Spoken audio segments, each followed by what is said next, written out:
ఏ రకంగా మనకి ఇప్పుడు ఇచ్చుకుంటున్న సినిమా అవార్డులను అసలు సినిమా అనేది మనది కాదు.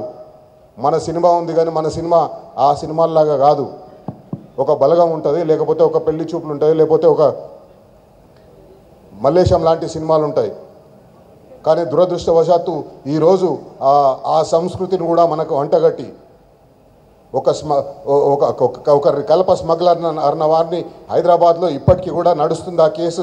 ఆ హీరో పైన ఆ కేసు నడుస్తుంది, ఆ హీరో మీద ఇంకా కేసు నడుస్తుంది. ఆ కేసు నడుస్తున్న హీరోకి అదే తెలంగాణ మళ్ళా వచ్చి అవార్డు ఇస్తుంది, ఉత్తమ చిత్రం అవార్డు ఇస్తుంది.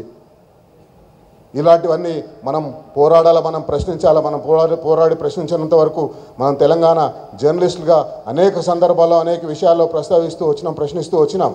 తెలంగాణ ఉద్యమం నడుస్తున్నప్పుడు ఒక చిన్న విషయం, ఒక చిన్న జీవో తెలంగాణకు వ్యతిరేకంగా ఒక చిన్న జీవో వచ్చిన తెలంగాణ సమాజం మొత్తం ఒకటేటట్టుగా తెలంగాణ జర్నలిస్టుల ఫోరం, తెలంగాణ జర్నలిస్టులు పోరాడినరు.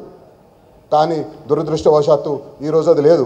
బనకచెర్ల ద్వారా మన నీతి దోపిడీ జరుగుతుంటే మనం ఎవరం మాట్లాడతలేము, మనం గలమెత్తుతలేము. ఒక్కసారి మనం అందరం జై తెలంగాణ నినదిస్తే ఆ బనకచెర్ల అక్కడితో ఆగిపోవాలి.